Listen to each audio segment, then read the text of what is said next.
여러분 우리 누가복음 2장에 의하면은 12살이 되신 우리 주님 예수님께서 이제 6월절을 맞이해서 그 하나님이 임재해 계신 예루살렘 성전에 예배하기 위하여서 그 부모님과 함께 올라가셨습니다.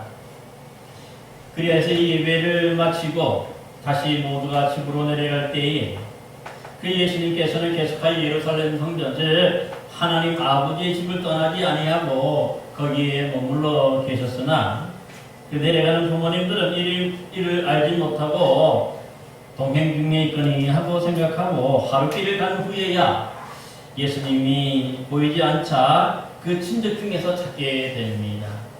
하지만 이렇게 찾지 못하였는데 그러자 이 부모님은 이제 길을 다시 돌이켜서 예루살렘으로 가면서 찾게 되었는데 자그마치 사흘 후에야 바로 예루살렘 성전에서 그 랍비들과 깊은 성경에 관한 대화를 나누고 있던 예수님을 찾게 되었던 것입니다. 그러자 이때 부모님을 만난 예수님은요, 내가 내 아버지의 집에 있어야 될 줄 알지 못하셨나이까 하셨는데, 여러분 이때 이 내 아버지 집은 바로 어디입니까? 그 바로 예루살렘 성전. 그렇습니다. 사실 이 예수님처럼 당시에 많은 이 흩어져 사는 주의 백성들은 정말 이 하나님의 성전에 나아가서 예배하고 또 거기서 또 말씀을 배우며 또 기도하는 것을 너무나도 사모하고 기다렸던 그러한 사람들입니다.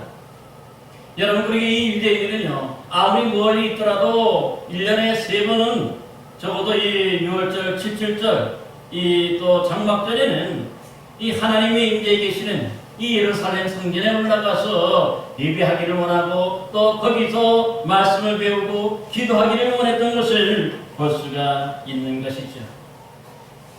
그러기에 이렇듯 뭔가 예루살렘 성전 멀리 떨어져 있던 그런 사람들이 이제 이 명절을 맞이해서 그 예루살렘에 도착하기까지 그들의 마음에 늘 던졌던 그 질문이 하나가 있었습니다.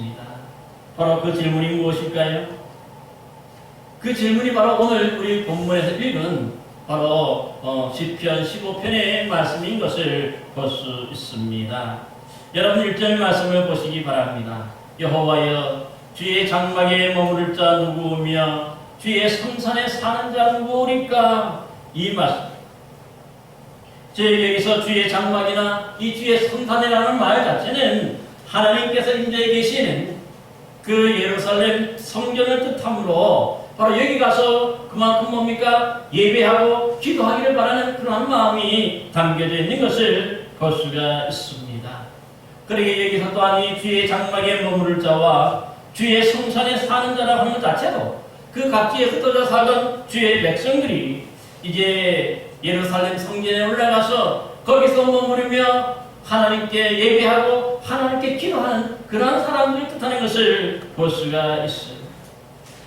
그러게 여러분, 이들이 집을 나서면서부터 그 하나님의 성전, 그 예배하는 성전을 향해서 갈 때마다 마음속에 되뇌있던 그 질문은 바로 여호와여, 주의 장막에 머무를 자 누구이며 주의 성산에 사는 자 누구니까 하는 이 질문을 계속해서 반복하여서 자신에게 하였던 것을 볼 수가 있습니다.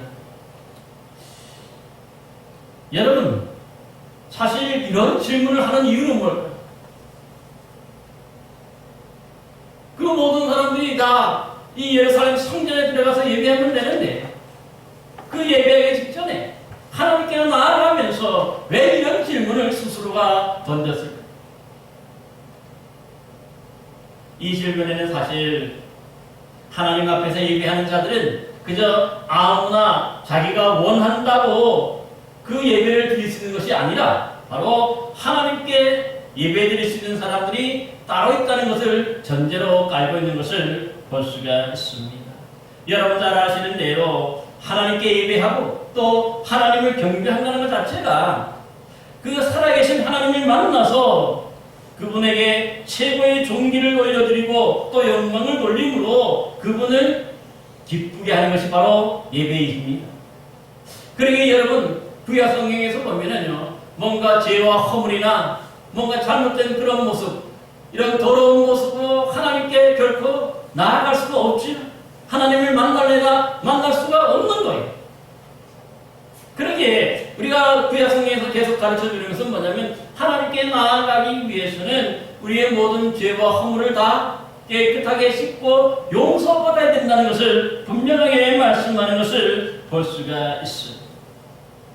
그러기에 이 백성들이 정말 주님의 성전을 향해서 나아가면서 그 예배하기를 원하는 마음으로 그들이 가장 먼저 던 일이 뭐냐면 내가 과연 하나님께 예배드릴 수 있는 그런 사람일까? 정말 내가 하나님께 예배할 수 있는 그런 뭡니까? 삶을 살았는가? 이것을 스스로가 돌이키면서 자신의 신앙을 점검하기 위해서 이 질문을 던진 것을 볼 수가 있는 것입니다. 그러기에 여러분 오늘 본문 2절 5절에서는 이러한 질문에 대한 답을 주고 있습니다.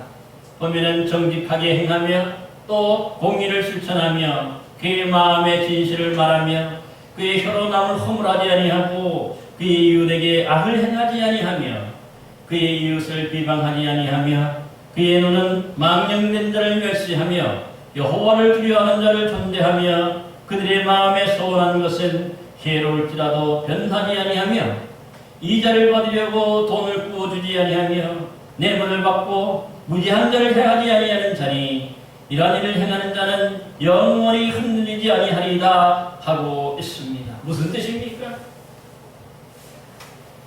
이 말씀은요, 그토록 사모하며 또 하나님의 성전에 가서 진정으로 예배하기를 원하는 그런 사람들의 모습을 바로 11가지로 말씀하고 있습니다. 근데 놀라운 것은 뭡니까? 바로 이 11가지 모습 모두가 예배 시간에 어떻게 하나님을 예배해야 되느냐 하는 예배 시간에 대한 말씀이 아니죠. 오늘 본문 말씀은요, 분명히 예배 드리기에 앞서서 평상시에 내가 어떻게 삶을 살아야 하는가 하는 것에 대해서 스스로 점검하도록 그렇게 가르쳐주고 있다는 사실입니다. 여러분, 그러기에 뭔가 정직이나 또 공의, 마음의 진실이라는 이런 우리 신앙인들의 아름다운 삶의 모습과 더불어서 또 허물이나 비방하지 아니한다는 그런 우리 또 신앙인의 모습과 망령된 자에 대한 멸시와 하나님을 두려워하는 자에 대한 존대를 가르쳐 주고 있습니다. 특별히 본문 5절을 보니까는요, 이자를 받으려고 돈을 구워주지 아니하며 또한 뇌물을 받고 무지한 자를 해하지 아니한 자라 하였는데, 여러분 사실 이 이자나 이 뇌물이라는 것 자체가 돈과 관련된 것이죠.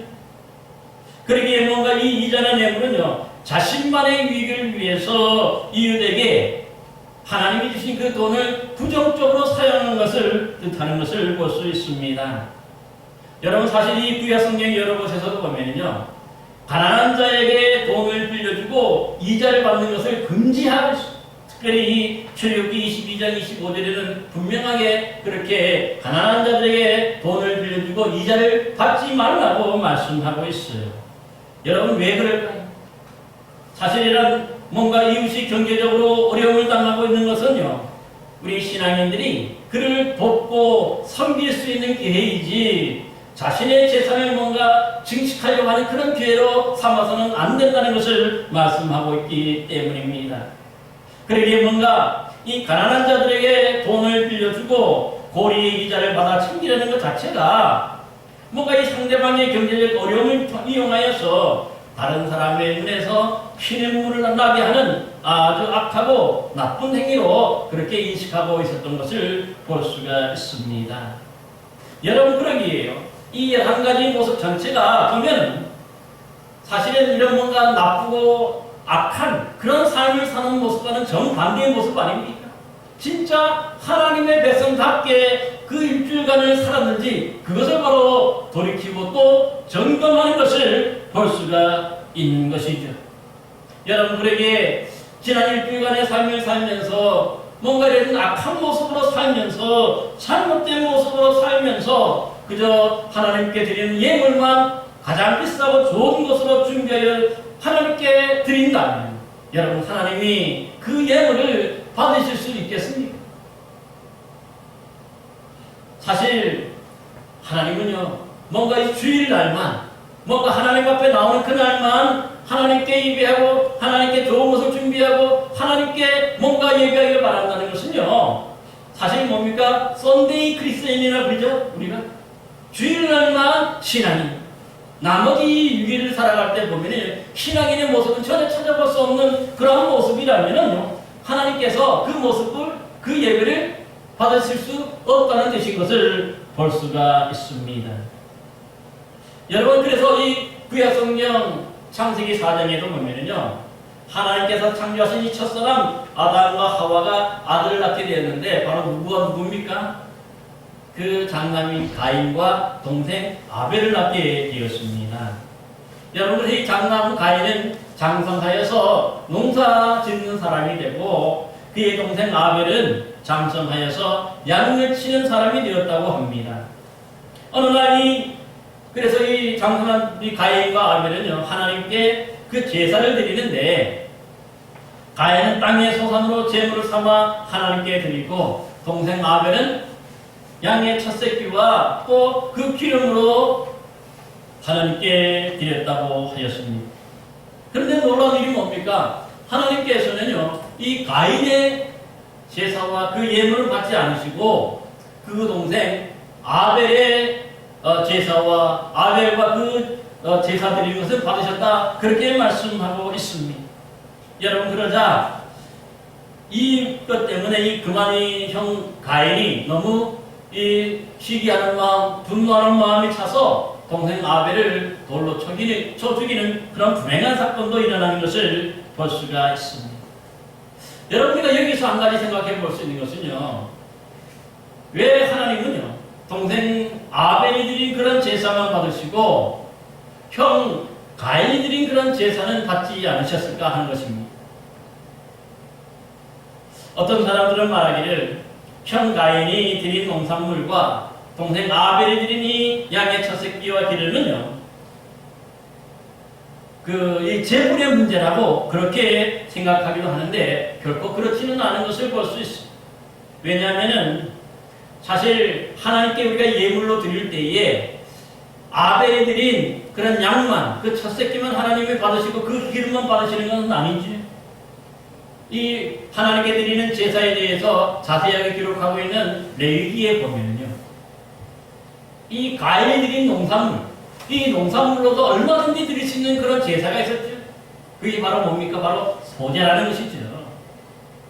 그러니까 뭔가 소제로 드렸다고 해서, 이 농산물로 드렸다고 해서 하나님이 안 받으시고 양으로 드렸다고 해서 하나님이 받으신 건 결코 아닌 것을 볼 수가 있어요. 재물의 문제는 아니라는 것이죠. 그러면 왜 하나님은요, 이 아벨의 제사만 받으시고 형 가인의 제사를 받지 않으셨을까요? 여러분, 그 창세기 4장 본문에 보면 이렇게 말씀하고 있습니다. 여호와께서 아벨과 그 제물은 받으셨으나 가인과 그의 제물은 받지 아니하셨다 말씀하고 있습니다. 그러니까 사실 하나님께 제사 드리는 제물의 문제가 아니라 바로 사람의 문제라는 거죠. 분명히 하나님이 그 동생 아벨을 받으시니까 그 제물도 받아주신 것이고, 반대로 하나님께서 아벨 가인을 받지 못하시니까 그 제물, 그가 드린 제물도 받지 않으셨다 하는 그런 뜻입니다. 여러분, 그러기에 이 자신의 제사를 받지 아니하셨다고 분노하는 가인에게 하나님은 어떻게 말씀하십니까? 네가 선을 행하면 어찌 낯을 들지 못하겠느냐 하시면서, 선을 행하지 아니하면 죄가 문 앞에 엎드려 있느니라. 죄가 너를 원하나 너는 죄를 다스릴지니라 합니다. 그러니까 여기서 이 말씀은 어떤 뜻입니까? 가인이 하나님께 제사 드리기 전에 그가 하나님이 보시기에 선을 행하지도 못하고 의롭게 살지 못했다는 것이죠. 예배자로서 온전히 하나님을 경외하는 사람으로서 바르게 살지 못했다는 거예요.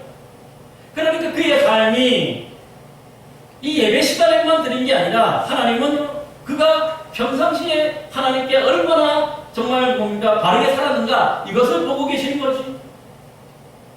그러기에 그의 동생 아벨은 의롭고 바르게 살았지만은요, 이 동생, 형 가인은요, 하나님 앞에 이렇게 바르게 의롭게 살지 못하고 악하게 살았다는 것을 분명하게 말씀하고 있습니다.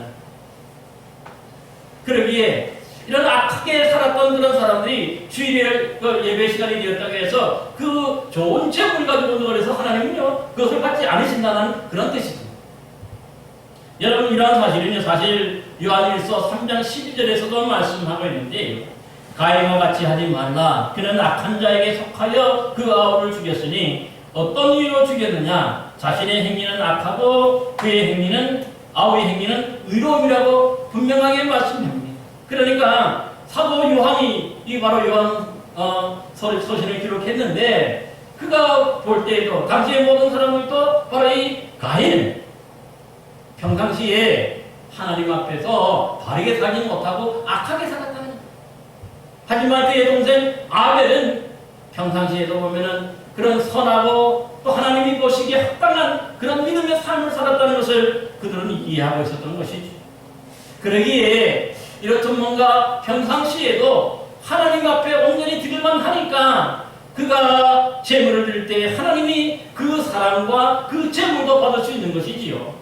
반대로 평상시에 이렇게 나쁘고 악한 그런 삶을 살다가 이 뭡니까? 예배 드리는 날만 와가지고 그렇게 좋은 것을 준비해 드렸던 하나님이 결코 그런 것들은 받지 않으신다는 것을 말씀하고 있는 것이죠.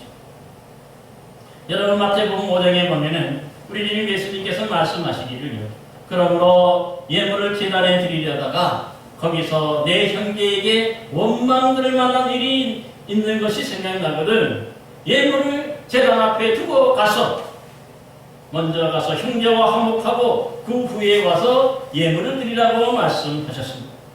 여러분, 이 말씀은 사실 산상수훈의 말씀인데, 재물을 가지고 하나님 제단 앞에 나아가서 예배를 드리기를 원하다가, 그래 드리려다가 그만 이 성전 앞에서, 그 제단 앞에서 뭐가 생각났다는 거예요?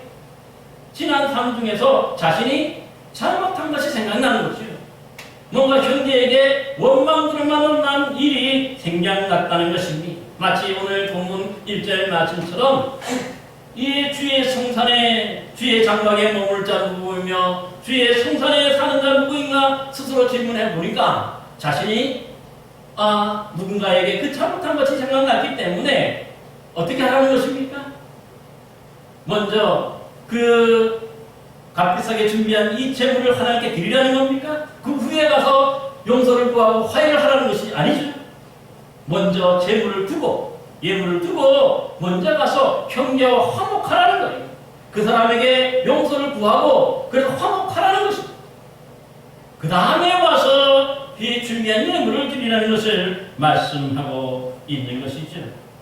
그러니까 평상시에 뭔가 형제들에게 분노하고 라라라고 욕하고 미련한 놈이라고 멸시하는 등 뭔가 이 심한 언어 폭력을 막 행사하고 그렇게 살았고, 그래 살고서는 주일날 하나님 앞에 와서 예배드리면 하나님 그 예배를 받으시겠습니까? 그런 예배를 받지 못하신다는 거지. 걸림이 되는 거지. 그러게 먼저 어떻게 됩니까? 우리가 하나님 앞에 내일 나갈 때마다 우리 신앙을 스스로가 돌이켜서 점검해 보아야 하는 것이죠. 뭔가 이웃에게 이렇게 잘못한 일이 있거나 뭔가 그들을 해롭게 한 일이 있다면 먼저 가서 그분들과 용서를 구하고 화해하고 그 다음에 와서 하나님께 예배드리는 것, 이 예배를 하나님이 기뻐 받으시게 될 것임을 분명하게 말씀하고 있습니다. 여러분, 사실 하나님께서요, 뭔가 이게 정직하지도 못하고 진실하지도 못하고 또 다른 사람을 욕하고 비방하고 괴롭힘으로 뭔가 이 악하고 나쁜 그런 삶을 살다가 주일날 되었다고 해서 예배드린다고 한다면, 그래서 그 예배를 받으신다면 믿지 않는 사람들이 어떻게 생각하겠습니까?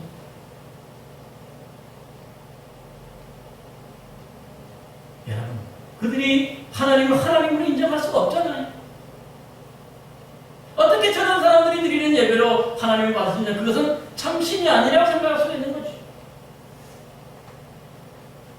그러기에 사실 우리는 주일날 하나님 앞에 예배 드릴 때마다 우리가 스스로가 점검해야 될 것은 뭡니까? 하나님 앞에 내가 정말 잘못한 것은 없는지 부족한 것은 없는지 늘 점검하고 또 점검해야 하는 것이죠. 그래서 만약에 예배하기 전에 이런 잘못이나 저런 죄와 허물이 생각나면요, 먼저 돌이켜서 용서를 구하고 용서를 받아야 하는 것임을 말씀하고 있습니다. 그러게 여러분, 이 산상수훈에서도 보면요, 하나님이, 예수님께서 이 제자들에게 말씀하실 때 뭔가 제자들이 살인하지 말라고 하는 이 말씀에 대한 말씀을 하시는 것이죠. 그럴 때 예수님께서 말씀하신 것은 뭡니까? 뭔가 형제에게 분노하는 것, 또 라가라고 욕하는 것, 또 미련한 놈이라고 뭔가 비하하고 멸시하는 것 자체가 이미 살인한 것으로 보는 것이죠. 그렇다면은 자, 어떻습니까? 살인하지 않은 사람이 세상에 누가 있습니까? 화내지 않은 사람 한 번 보았습니까? 나도 화냈을 거예요. 나도 뭡니까? 모르는 사이에 내 입에서 다른 사람을 욕하는 말이 나갈 수 있고 다른 사람을 멸시하고 비하는 말이 나갈 수도 있는 거죠. 자, 그럼 어떻게 합니까? 그러니까 예수님께서 말씀하신 것은 우리 신앙인들은 사실 뭔가 이렇게 완전하게 절대로 잘못하지 않는 사람이 신앙인이 아니라 어떤 사람들이 신앙인입니까? 자신의 잘못을 돌이켜 회개하고 인정하고 회개하고 돌이킬 수 있는 사람, 변화가 새 사람이 될 수 있는 것을 믿는 사람, 이것이 바로 신앙인이잖아요. 오늘날도 보면 많은 사람들이 자신의 잘못을 인정하지 않아요. 오히려 자신이 잘못해놓고도 다른 사람의 약점을 잡아서 똑같이 만드는 거죠. 너 똑같이 잘못했는데 무슨 소리 하느냐, 그렇게 말하잖아요. 자신의 잘못을 인정하지 않고 회개할 수 없는 사람이 그러니까 결코 하나님께 예배할 수 있겠습니까? 하나님께 예배할 수가 없는 것이죠.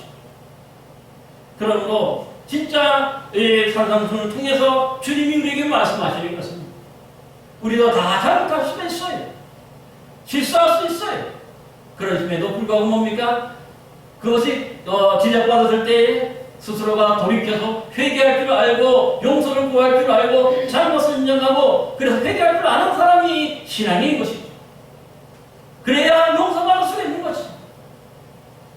이렇게 용서받아야 그 다음에 어떻습니까? 우리가 하나님 앞에 나아가서 온전한 예배를 올려 드릴 수가 있게 되는 것이죠. 사랑하는 성도 여러분, 그러게 우리가 예배드릴 때마다 빼놓지 않고 하는 것이 있습니다. 뭐죠? 바로 하나님 앞에서 바로 회개를 하는 것이죠.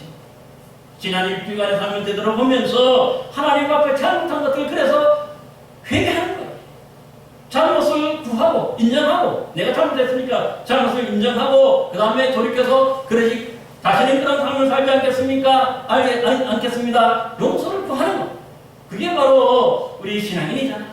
그런 다음에 우리 하나님께 우리가 온전히 드릴 수가 있게 되는 것입니다.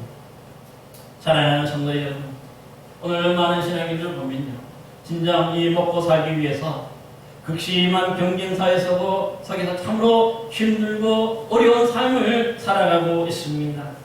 그러다 보니 비록 신앙인이지만은 때로는 알면서도 잘못할 수 있고 때로는 하나님 한 번만 눈 감아주세요 하면서 매우 수치스럽고 부끄러운 삶을 살 때도 있는 것을 보게 됩니다. 여러분, 이렇게 수치스럽고 부끄러운 삶을 살았으면서도 그저 값비싼 예물만 준비해서 드린다고 해서 우리 주님께서는 그 예물을 받지 않으신다는 것이죠. 하나님이 받으시는 것은요, 그런 어떤 뭡니까? 큰 것보다도 하나님 앞에 믿음으로 살고 하나님 앞에 신앙으로 살고 올바르게 살아가는 그런 사람들의 예배를 받으시는 것을 볼 수가 있는 것이죠. 여러분, 하나님이요, 물질이 부족한 분이 아니시죠? 하나님은 이 땅의 만유의 주인이라고 했어요. 이 땅의 모든 것들의 주인이고 이 땅의 모든 물질의 주인이 그렇기 때문에 하나님은 우리에게 물질 자체가 목적이 아닌 것이죠. 우리 삶 자체, 여러분들이 하나님이 만드신 고귀한 그런 창조물이기 때문에 여러분들 통해서 여러분들이 아름답게 살아가는 그 모습 통해서 하나님이 영광을 받으신다는 것을 기억해야 됩니다. 그러기에 주일만 드리는 썬데이 크리스찬이 아니라 우리의 일주일의 삶이 하나님 앞에 온전히 드려지고 하나님이 기뻐하시는 그런 믿음의 삶을 우리가 살아야 할 줄로 믿습니다. 이것이 바로 우리가 하나님께 드리는 거룩한 상점이라는 것을 기억하시기 바랍니다. 그러기에 오늘도 예배드릴 때마다 이런 부끄러운 삶을 살았다면 그런 잘못과 허물을 돌이켜 회개할 줄로 믿습니다. 그 후에 우리가 변화받아서 하나님의 그 삶, 또 우리가 하나님이 기뻐하시는 대로 우리 일주일간의 그런 삶을 살다가 우리 주님 앞에 나와서 예배할 때 하나님이 그 사람의 예배를 받아주실 줄로 믿습니다. 그래서 우리 모두가 하나님께 예배할 때마다 진정 하나님이 기뻐하시는 그런 삶의 모습을 통해서 우리의 삶이 하나님께 산재물이 되므로 하나님께 영광이 되고 기쁨이 되는 복된 성도들 되시기를 간절히 기원합니다. 기도하겠습니다.